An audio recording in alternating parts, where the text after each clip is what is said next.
Morning. Thank you for coming. Appreciate that. I'm Susan, and it's my pleasure to introduce Judy Dare today. Judy has lived in Hot Springs with her husband Gary for about 30 years and recently added a sweet little dog named Stella to their family. In 2019, she became a master gardener, just in time to use her newly learned knowledge and skills when COVID hit in 2020. Judy started Hope Garden to help supply the local food banks with fresh vegetables at a time when the supply chains had collapsed and there was a great need in Hot Springs. It only grew from there, and she could tell the story. So let's hear from my friend and partner in crime, that's G, crime with a G.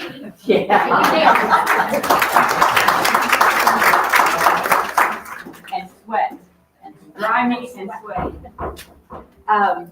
I'll just talk a little bit about really kind of what started Hope Garden, and then take you through what we've learned, because over the years we have learned so very much. I never had a garden before. And you know, it sounds easy, right? But it's not.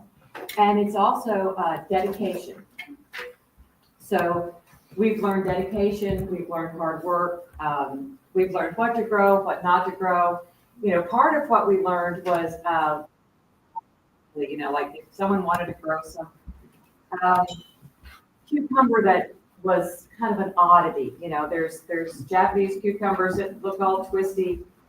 Well, the people at the food bank, the recipients, didn't want to eat it because they didn't know what it was. You know, crazy peppers. So we actually went to the end users and said, what would you like us to grow? And so we got a list of that. And then the next year, that's what we grew. Because we did a lot, Susan and I call them spearmints. So we did a lot of spearmints the first year that worked to a degree, but not in what we wanted to do, which was supply poundage to these places that needed to feed people. And it is just I'll tell you, it's a growing need, and it's not going to go away. We are part of the giving team. We take our produce once a month to the giving team. Jackson House uses our produce. The Project Hope, we deliver twice to Project Hope every week through the summer. And we always get our buckets back empty. So anyway, a little story about that. But welcome to Hope Garden. Here's a few things that we.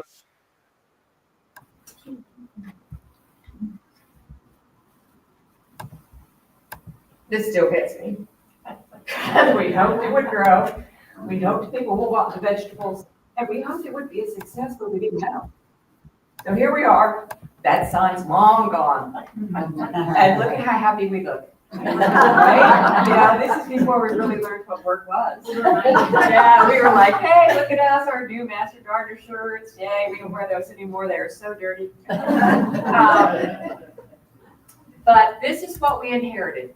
So I was talking to Pam Stevens at the greenhouse. So for those of you who don't know, we have a large greenhouse at the detention center, and we were growing plants for our plant sale.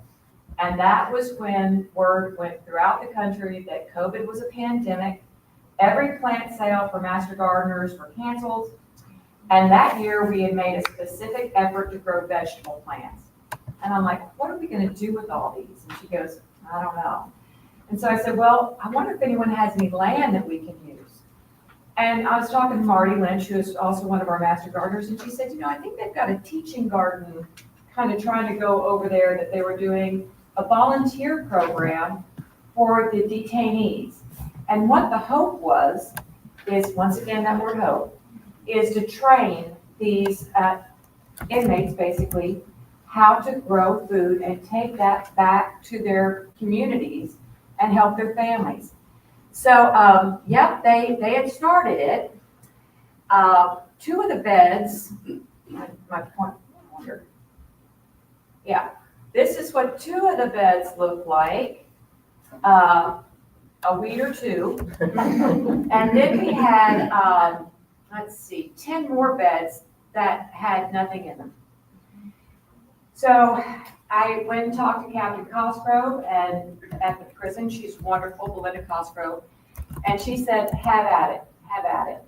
So we decided to have at it. So, have you ever ordered a dump truck full of soil?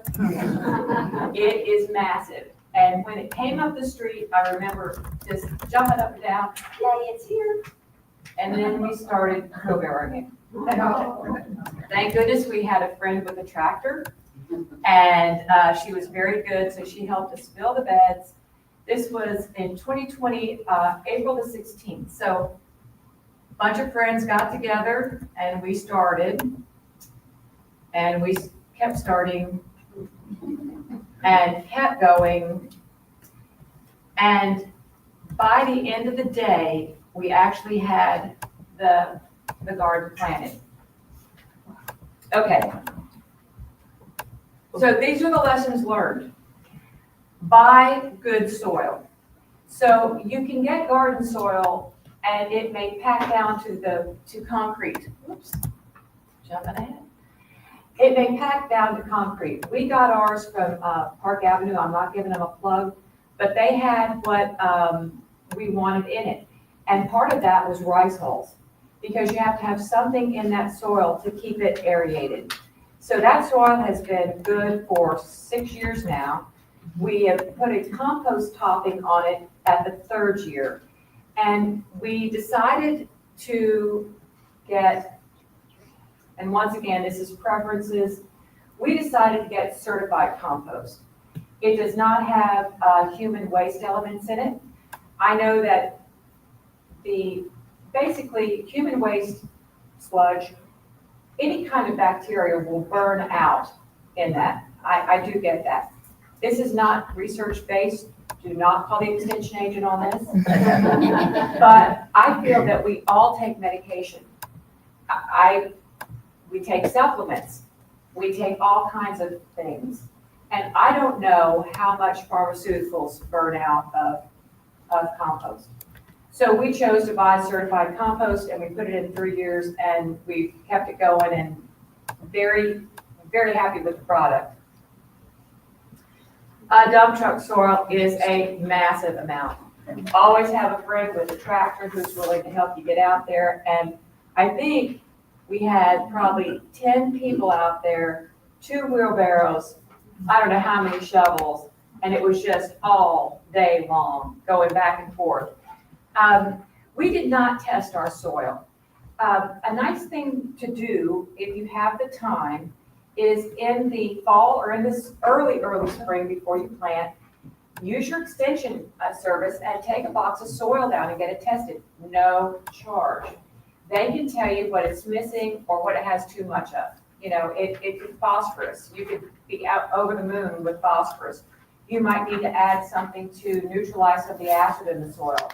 And they can do that. It's like I said, it's all free of charge. It takes about 2 weeks to get your results back. You take it down there, they bag it up for you, and then, well, you bag it up, about a quart-sized bag, but they will send it off to the extension service in Little Rock, and then they will email you a report. So that's always a good thing to keep in your head. Also check the weather forecast. We had everything planted, and we were so happy. April 16th. A week after that, Susan calls, have you seen the weather? No. We're expecting a frost. Oh, yay. So Susan and her husband Bob and I were up at Hope Garden putting cardboard barriers around all of the beds, trying to save the vegetables. And we did have a frost. But once again, we probably planted a little bit too early.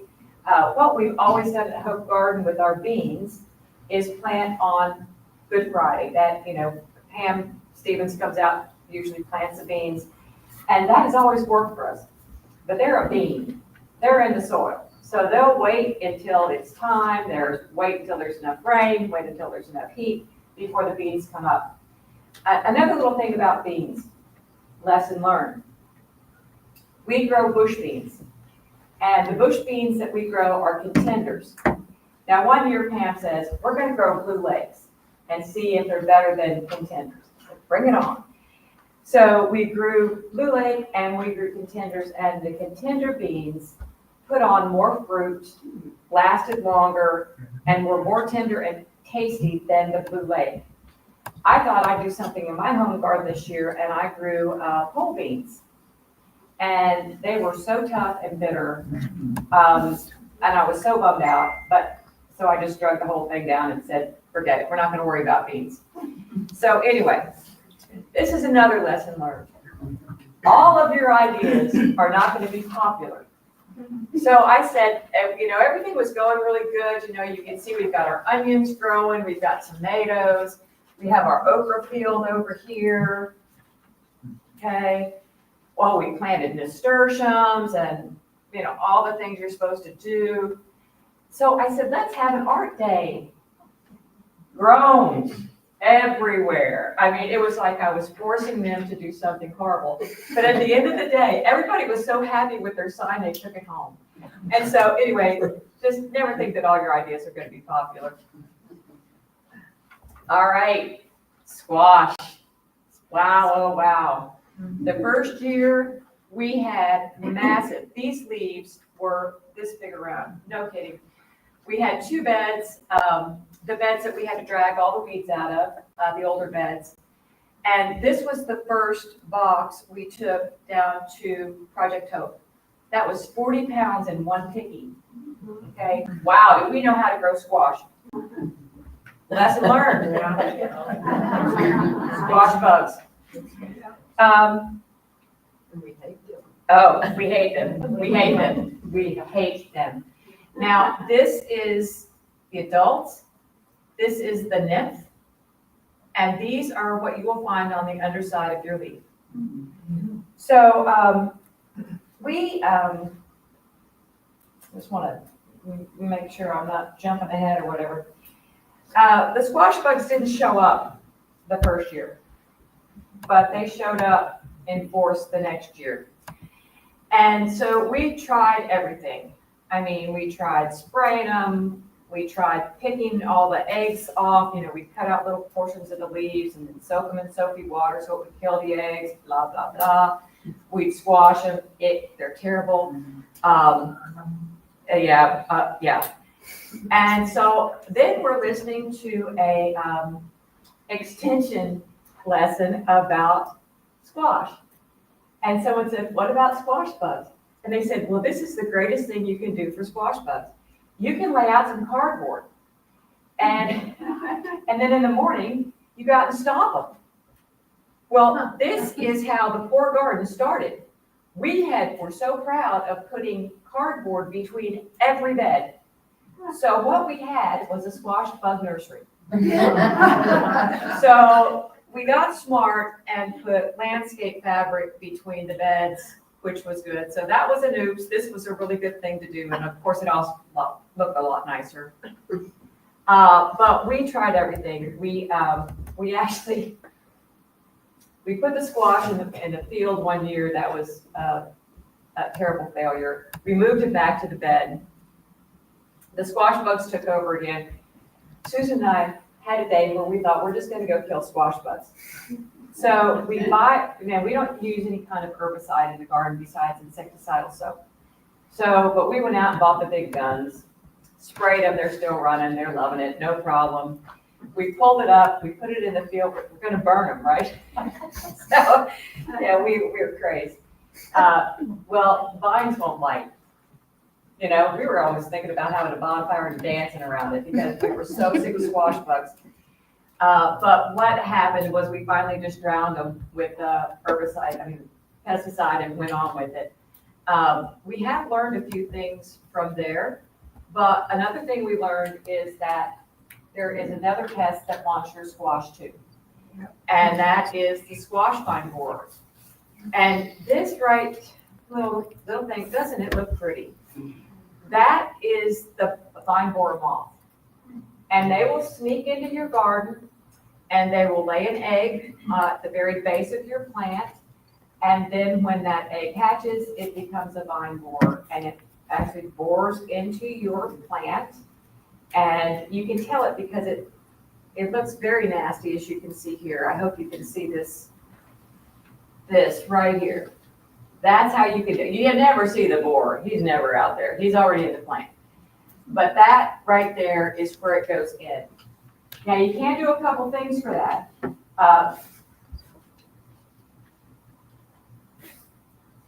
When they're already in your plant, you can use BT. Now, BT is a naturally occurring substance. It's a bacteria. And what it does is caterpillars of any sort will eat it, and it kind of kills them like a stomach poison.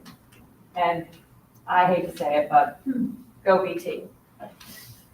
We also heard that if you planted and covered the beds, you would not get the squash vine borer moth. So here we go, another experiment. Okay, we still obviously here have not learned our lesson yet. But, so we did the hoop thing and covered it with mesh. And it was so disappointing when we walked out there one day and didn't see squash borers, but we saw squash bugs running around on the inside of that mesh.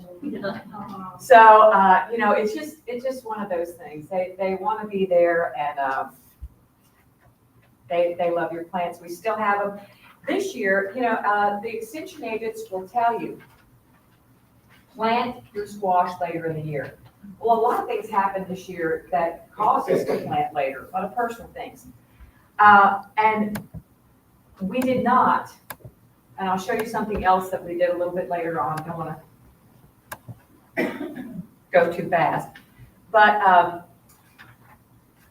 we did plant later, and we did not see a squash bug until this week.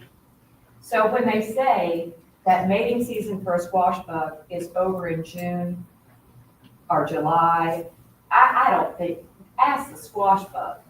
You know, he's gonna tell you, we're gonna mate whenever we want, and I was so disappointed to see everybody running around in the garden. And I thought, well, oh well, it's August and there's no squash on there anyway, so they can starve. They can, I don't care. So, tomatoes. We were gonna grow tomatoes. Everybody wants to grow tomatoes, right? I wanna grow tomatoes. Aaron, Taylor wants to grow tomatoes. We all wanna grow tomatoes. It's not going well.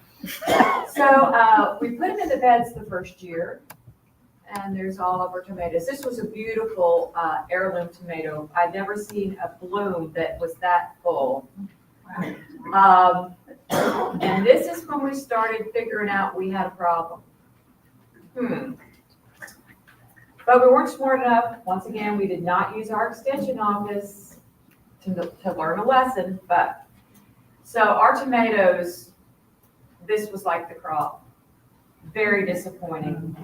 You know, a food bank can't do much with 15 tomatoes. You know what I'm saying? So don't forget to use your friends at the extension office. You can take a whole plant down there and they will tell you what's wrong with it. The next year we planted in a field because we thought rotation was the key. It was still as bad. In fact, weeds took over. We had irrigated the field. It was so disappointing. But we found out that we had a virus wilt in the soil in the garden. And we learned that from the plant pathologist.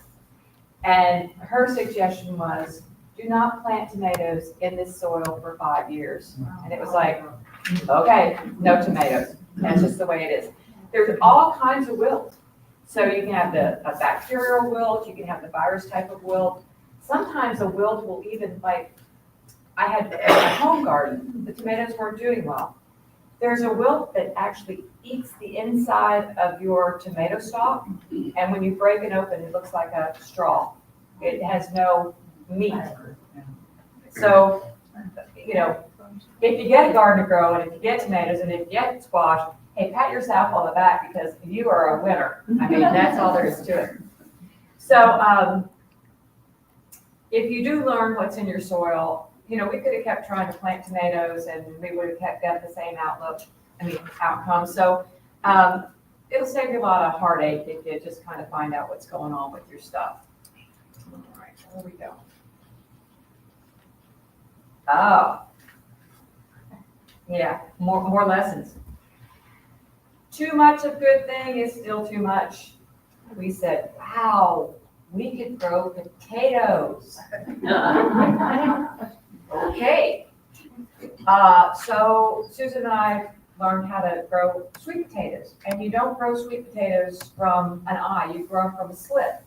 So we had all these sweet potato slips, we had potato, what do you call them, starts? And so on the right there is our new, and let me remind you, it's a new tilled bed that we planted our potatoes in. We irrigated it, we thought we were cooking with gas. Well, what we got was a lot of work, and we introduced a new bug to the garden called the potato bug. A newly tilled garden is going to give you weeds, and unless you stay on them, it's disastrous. And so we tried to stay on them. We hoed and we raked and we raked and we weeded, and we just found out that really these are the potatoes. That's what we got. So they were good and they appreciated them, but they were really not worth our problem. Okay, on the left-hand side here, we also decided to get smart. We're going to plant a bean field. Wow, did that work well? We had so many beans. I can remember standing out there with a white kitchen garbage sack, Susan and I both, bemoaning the fact that we had so many beans. Marty took a picture of us. We can hardly hold this bag up. Okay, we were proud of it being in a field, but you know what a field means? You're bending down 10 more inches to pick those beans. And I'll tell you, the older you get, the lower it gets. So we, even though it was a wonderful crop, we went back to putting the beans in the bed. So yay beans, oh well potatoes. All right, any questions? No? Yeah. Okay. Yeah. I haven't been heckled, but yes. How do you keep the bunnies out of your beans? The bunnies haven't bothered us, but let me tell you a little something about the jail. We had, no, they don't shoot them. They don't shoot them. Yeah, they don't. But they had a field we called it the meadow. We were actually trying to work with Quail Forever to make it a pollinator meadow. We've learned a couple things, and I can just interject this here now. It was very helpful to have that meadow because of the pollinators and the plants that were there. We had some nice native plants. And, we all need to start, I'm going to get on the soapbox here, we all need to start planting for the pollinators. How many people have seen a lot of butterflies this year? Man, we have not. We have not seen many butterflies, and it is so sad. The thing about native plants and pollinator plants is you can plant marigolds and all kinds of things that they like, but a native plant's nectar is more nutritious for a pollinator than just a decorative plant. So, and there's tons and tons of beautiful native plants that you can work into your landscape, and they'll give you color and they'll give you pollinators. So this year we were told that the grass was too tall in the field, and the problem with that is it's a detention. So if someone escapes, where are they going to go? They're going to hit that field and they're going to lay down. So our hopes were dashed about the meadow. That we lost our Quail Forever person. Unfortunately, he had an aneurysm and passed away on us the first year. It never really got going again. And this year they said, Judy, we're really sorry, but we're going to have to cut the field. So Chris has bees back there, and they really like that field. And they really liked our garden too. But once they started cutting that field, we noticed a great decline of honeybees in our plants. I mean, we used to have honeybees everywhere in that garden. Now we just have bumblebees. which, you know, hey, we're glad to have any bee, but we really felt bad about our honeybees. Also, where else am I going with that? Back to the bunnies, we didn't. Well, I Bunnies, can bunnies and tell you deer. the reason the honeybees, because they're mine. I went from 20 hives down to 2. Oh, wow. Yeah. And then I let Lieutenant Ansley and another beekeeper come rob the rest of the hives, and I haven't touched them since last October. Well, and they didn't have any food out there, Chris. I mean, once they started cutting that field, you know. Well, they didn't have- fly up to 5 miles, so they're not, everybody thinks it's right there, they're gonna go get that plate of food. No, they fly within a No. 5-mile radius. And most of their food comes from trees, not flowers. How about that? Well, we did miss your bees. Yeah. Because they were always in our cucumber flowers and there was never a sting.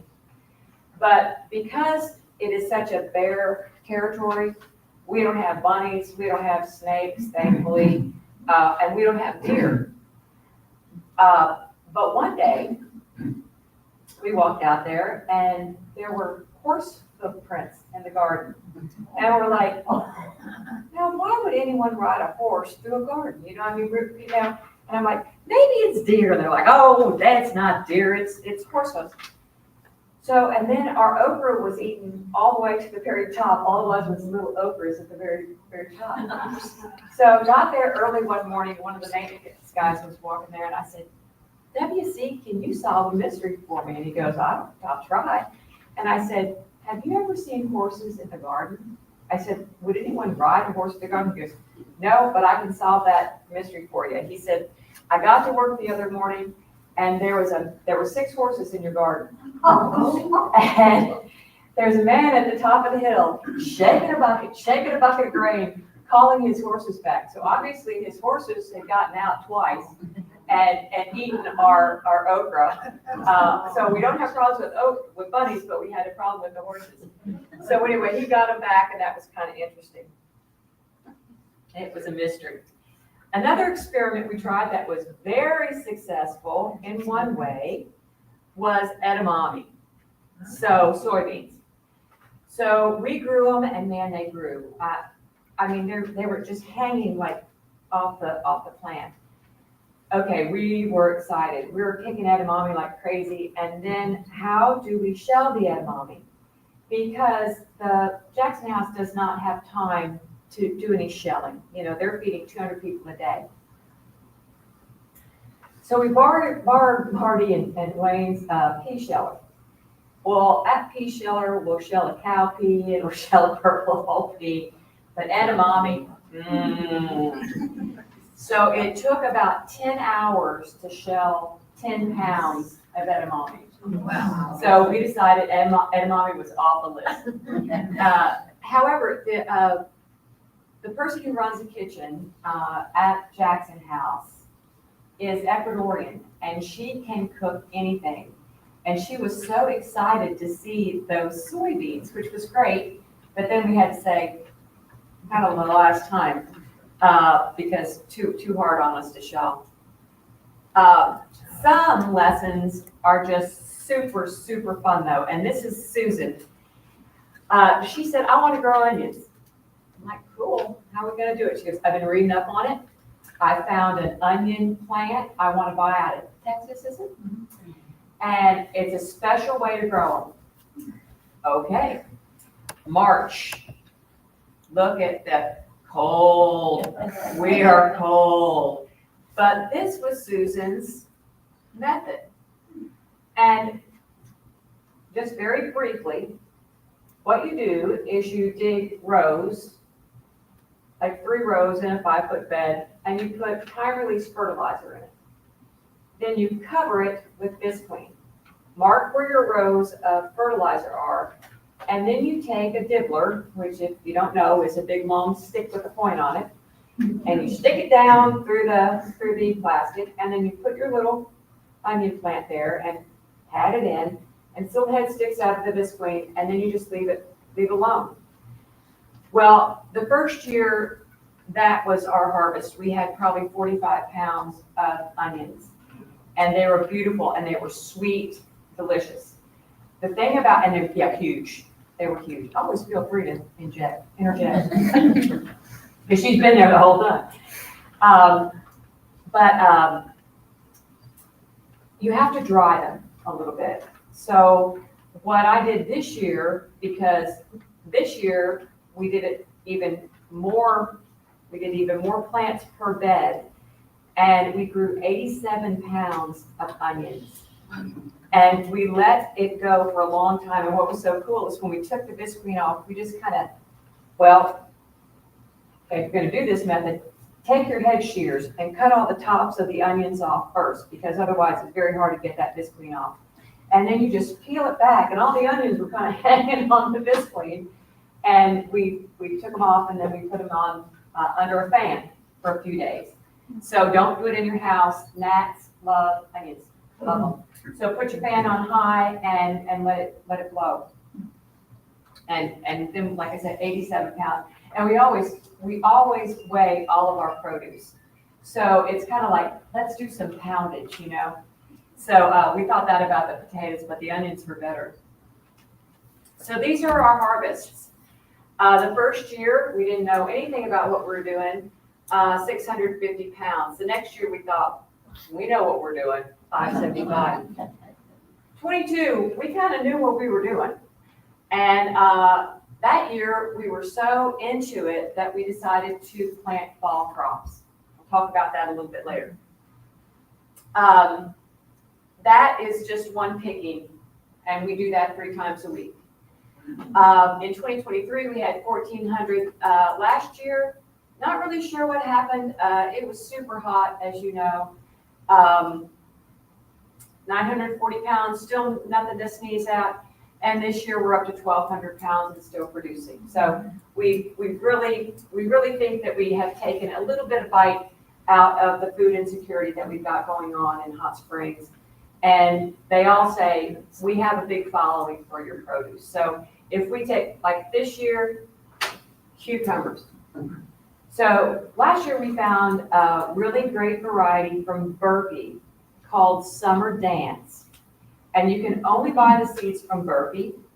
And it's a shame to pay $3 for the pack and then $5 for shipping, but it is worth it. And also they'll say there's 15 seeds in a pack. No, there was at least 25 seeds in every pack that we bought. These are a beautiful, beautiful cucumber. They are like a straight 8, but they have a very small seed bed. They don't get really seedy until, very late in the year. And we were hauling up like 50, 60 pounds of cucumbers every time we picked. And we were like, is this too many cucumbers? I'm sitting with tired of cucumbers. And they're like, no, keep bringing them on. So Summer Dance is a really, really terrific cucumber if you'd like to grow one that's very easy to grow. Last year I planted 9 seeds. And I had to drag up vines. I had so many in my home garden. This year I planted 5 seeds. And the yield that I have added to our yield is 232 pounds of cucumbers that have gone. So if you want to grow some cucumbers, next year I'm going to 3 seeds. Another lesson learned. Yeah, it's amazing.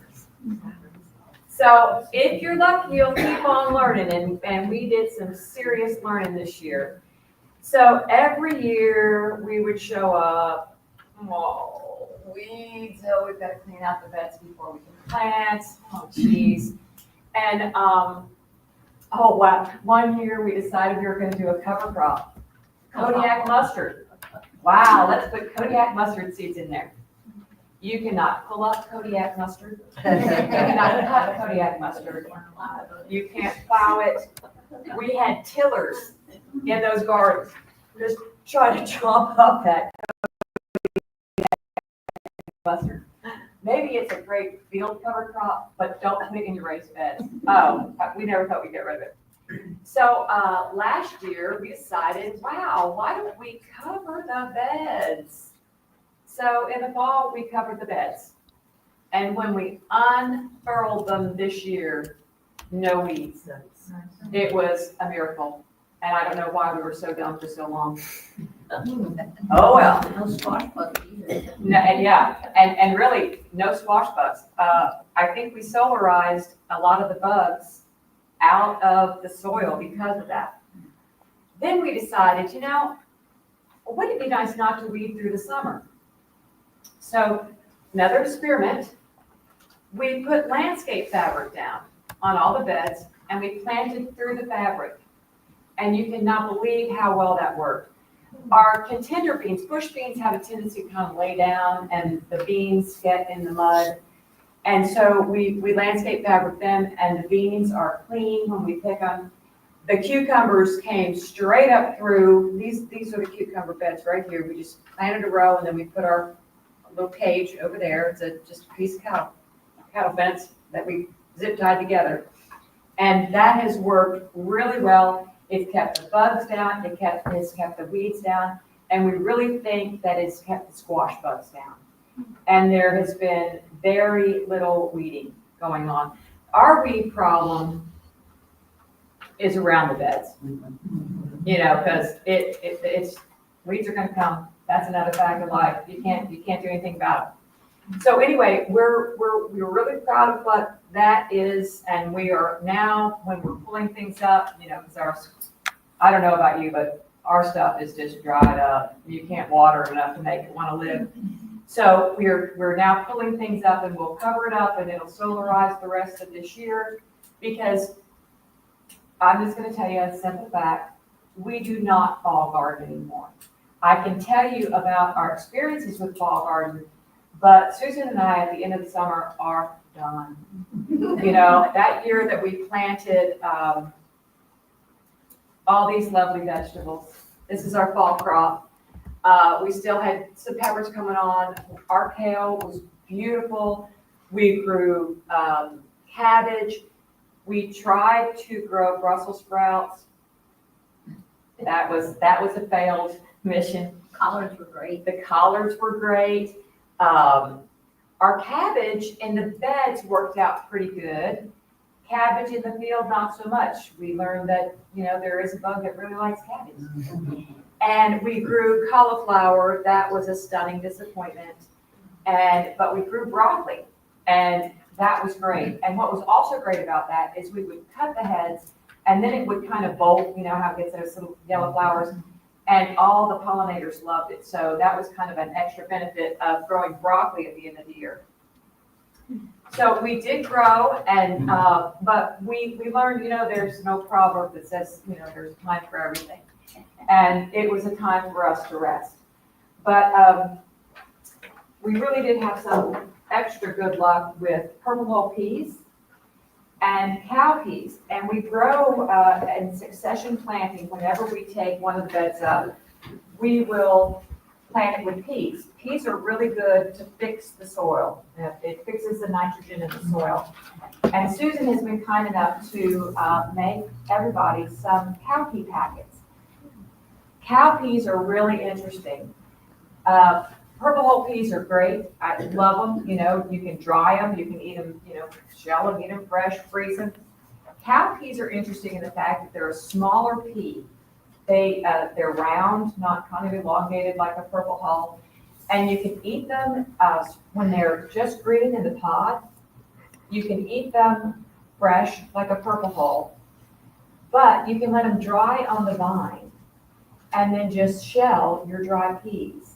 And then you have dry peas all summer, and then you have seeds to plant the next year. So it's really the gift that keeps on giving. You can also dry purple hulls on the vine like that and use the seeds. You can, cook them like a pinto bean or anything else, dry beans.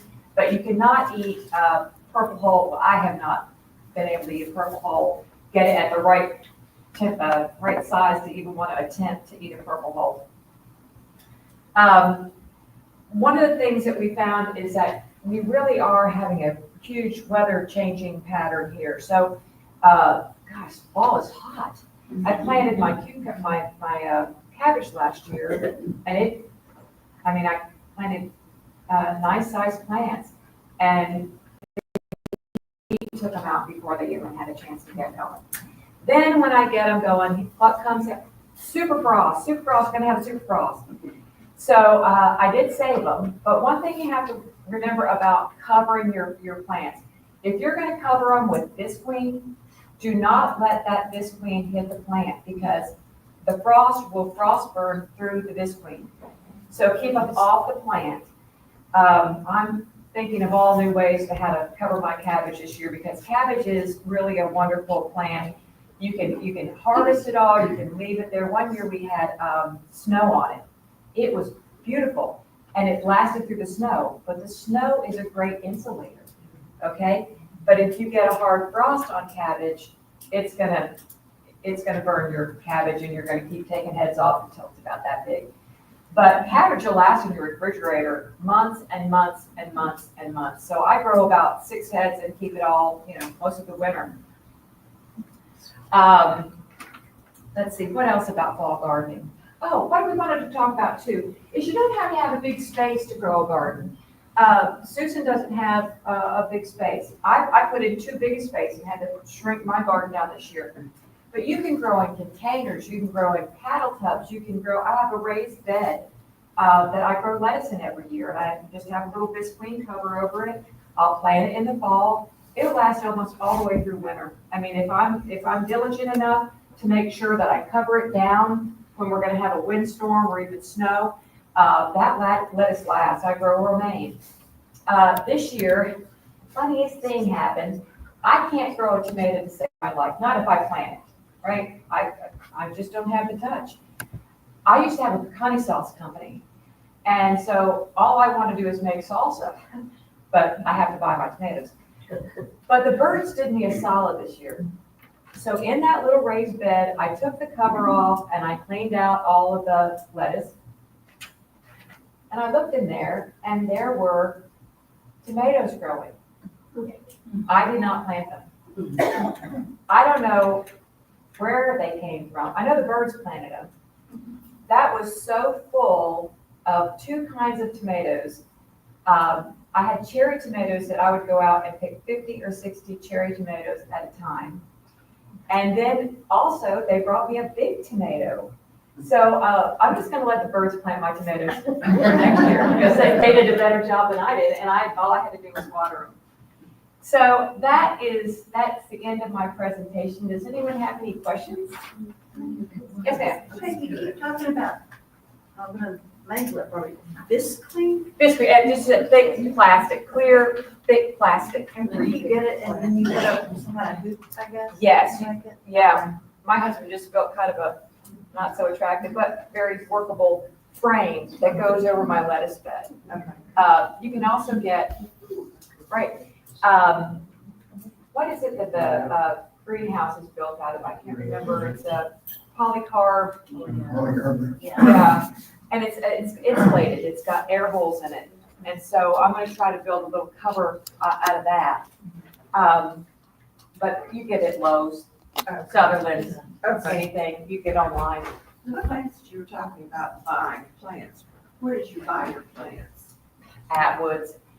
The things we found, that's another thing, thank you for bringing that up. We learned what to plant from seed and what to plant as plants, okay? Okra, seed. Cucumber, seed. Squash, seed. It just seems to work better. They come up on their own time, and, a lot of plants, like okra, cucumbers, all that, they're kind of spindly. So, in the summer heat, you never know what a baby okra is going to do, and usually they just lay down. Yeah, and we planted pepper plants, and we planted a Japanese, Susan grew from seed, Japanese eggplant, because one of our end users wanted that, and we plant that from plant. And I think that's about all. Yeah, we more luck with seed than plant. But at Atwoods is where you're going. Atwoods, yeah, but Lowe's, anywhere really. We didn't, I never go out to Atwoods. I'll have to try them. yeah, They have decent. they've got decent plants. It's one of those things, if they look scraggly in the thing, like I bought peppers last year and they look terrible, and I'm like, oh, we're gonna put them in the garden, they're gonna be great. We didn't have one pepper. The library gives away seeds too. Yes, they do, exactly. The library has a great seed They catalog. had some Burpee one time when I was here, like the seed strips, those were great. Yes, I have planted lettuce with the seed strip, and that's really cool because you just have to make a little trench and cover it up. And you can make They've your got it own. on there. Oh, Where? It's in the library, just go to one of the desks, they've got 3 seed Yeah. packets. Oh, really? Uh-huh. I didn't know that. Yeah, and they also have a great community garden up there. I put lime trees out every spring, and on 2 of those, I planted lettuce seeds underneath them. And I harvested, I mean, it was amazing how much lettuce I got in a container Yes, with a lime tree on top. Amazing. tree. yes. Well, it could get sun. So the tree was high enough that I put it in the same container as the lime tree. And it shaded it as well. Oh, my God, Yeah. unbelievable. Yes. Question. In all the plants that we planted in the garden for vegetables and things like that, there's this big, huge plastic containers. We've had major problems with ants. How do you get rid of the ants? Because You they're don't. killing the plants. You don't, well, that's the problem. I'll tell you, what happens is, usually we find them with our feet, and after we beat everything off, and spray ourselves down with alcohol, because that really does seem to help with the sting. We stir that up, just take a stick. Once they're kind of stirred up, they kind of move on, but in the container, that's a tough one. You know, and there's a great ant killer, but we don't want to use that in the bucket. They also hate cinnamon. They hate cinnamon. I put that under my beehive when But that the ants would try to get in. They hate cinnamon. So by I the have really cheapest. good luck with cornmeal. You sprinkle cornmeal around them, they don't digest the cornmeal. Yeah, they It kills them because of the But so far in my flower beds, I use cornmeal and it doesn't hurt the plants at all, but the bees, it does hurt Well, I'll tell you what, the ants. the See, ants. this is what is I don't great wanna- about being a master gardener. You don't have to know it all. You know, because you'll say something and people go, oh, I do this or I do that. So cinnamon and, you know, I mean, if you're not a master gardener, you want to be a master gardener, it is a great group of people. I have thoroughly enjoyed all my years with the master gardeners, and you can learn, you know, someone asked earlier, you know, master gardener, oh, you're a master gardener. I said, master gardener means I've been through a 40-hour course given by the Extension Service. And what that course does is it teaches me the basics of research-based planting. But I've learned more by digging in the dirt with a friend than I have out of that book, which I very rarely go back to. So, you know, let's hear it for the master gardeners because you really, and I think, yes, ma'am. So, can you put like BT spray or anything by your squash so that Yes. you don't get them? BT, well, what you do is you just, and the problem is, it's not in our backyard, so we have to travel to the garden, and once it rains, you know, sometimes we forget. I have that in my notes. Be diligent with your BT. Just spray it every day, because I'll tell you what, they have to bore their way into the plant, and if they get a hold of that BT, it will be their end. So BT is a wonderful thing, and don't buy it in the spray bottle, buy it in a concentrate, because, you know, you can put it in a big sprayer, and the one, you know, $11 bottle will last you years. So I don't grow squash, but do the squash bugs eat other things? Because I see squash bugs around. You know, and they hardly eat squash. They kind of nibble on it a little bit, you know, and they're horrible. But I don't, well, they'll eat any kind of squash. So if you're looking at, well, not any, I've got a disclaimer there. Pumpkins, they'll get on pumpkins. They'll get on, They don't get on the butternut. but they will not get on butternut squash. Something is eating up the beans, or like the bean leaves, they're all mottled. Do you have a little bug that's kind of oblong shaped and spotted, almost looks like a ladybug, but not quite? Yeah. Yeah, I think that's what is eating. The master gardener tried to taught me how much I didn't know. Oh, yeah, ain't that the truth? And the garden teaches me a lot of things I don't know every day.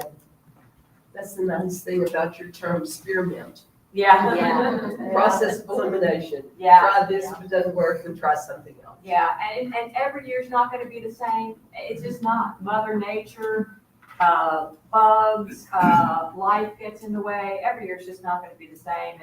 And, you just can't get discouraged. It's easy to get discouraged when you walk out there and, there's all those bugs or your tomato plants are laid over or, but it gets you out, keeps you moving. It's good for your soul to dig in the dirt, I think. It gets you away from everything that's going around. I mean, even if you're worried about your tomato plant, you're not worried about something that's happening in the world. So anyway, I just appreciate your time and your interest. And if you have any more questions, ask the Master Gardener. They're all over this room.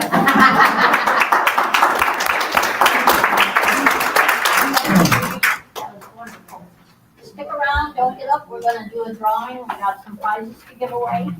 And then there's also some books on the table back there that you can purchase from the library. They're used books, but they're inexpensive, 75 cents, couple dollars, and you pay for them at the circulation desk if you see something you like. Okay. Judy, you gotta pick I get to pick the name. Let me find my water. What did I do with it? There it is.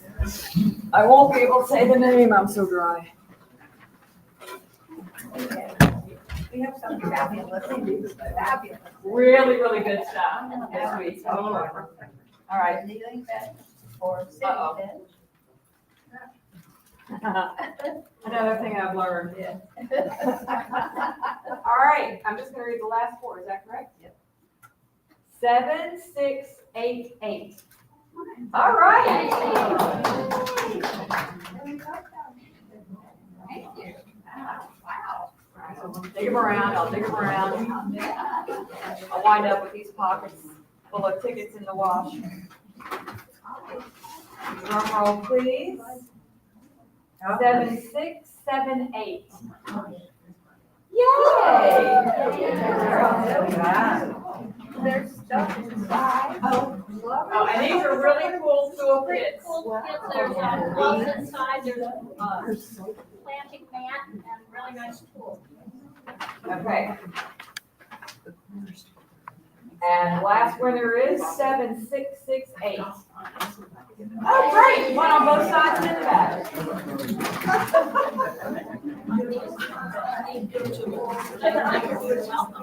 Thank you, enjoyed it. Good, I'm glad